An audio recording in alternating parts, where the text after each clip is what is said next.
Lingala parce que Makamunga na omone elekelanga. Je sais pas si vous vous souvenez de cette fille d'Orcas. Ana problème à l'okoloza handicap. Ayara na réseaux sociaux, la maman na sortie médiatique. Aya osenga lisungi que maman Denise, maman Oliva mon a problème na eba mon makamuna et tout. Ba débloquer mbongo ba opérer et puis ba longwe na ba situation parce qu'avant anda comme ça.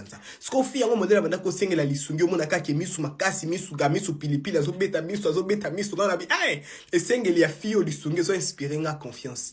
Ba tout pas ma bazar na ngona réseau ba publier ba republier vidéo et tout. Donc lisungi e koyo kanati pasteur mon écoute ça kana onje na et tout à sengi bandimi fond et tout ce qui va avec ba kepe Dorcas ici kavanda parce qu'avant anda comment ça ba celui Dorcas ndako et tout ba memi Dorcas abi Dorcas ndako to zelio yangoyo ndako zana moi chantier et tout to tia couleur to bongisa to chelo ba clean speech ma camion so TV ba congélateur au vanda peana ba condition ya bien Dorcas sa ici pasteur na moni ndako menga na vanda atena sepeli na ndako te nga lieka bozo nga appartement na lingwala to botinda nga poto ndako na masina boza ba niveau na ngate ba level na ngate na préféré ko 100,000 fois ndako na manzanza kena vanda ndako ba brique na masina donc a exiger pasteur azolé appartement na lingwala to atinde poto Dorcas biso pe na poto na malili o kokana lokoloana ce que ozo insister lingwala ka ba zolé appartement na lingwala bombi netini kuna lingwala yo mto bando vanda ndako manzanza oyeba ekuto ka appartement existe ka appartement kutu mo wana yekola kyango wapi mokili ngana mona ko ba kongole ba ko maboma ba pesi pe aide ya ofele bazoli ndako ba brique yo mto bando vanda ndako manzanza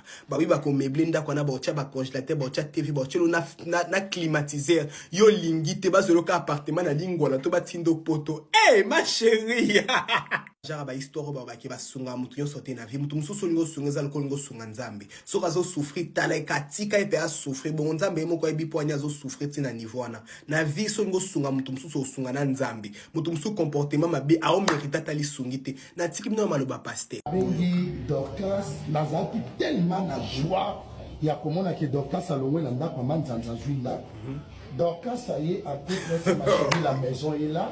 Franchement, on a acheté un pasteur. Bona ba moyo zo banaka tenda kwa manzanza na Dorcas est-ce que kukuka. On a il faut bosser dans l'appartement na lingwala, to botina na poto. Appartement na lingwala. La moto ndako na manzanza boye pe ndako ba pika kitoko ba ko mekble pe ba chelo pe ba clim. Et congolais, yo bo mela ba dia ba ni bo pe ça fait référence ba dia mo mela, tu peux to bana ko mela. Franchement.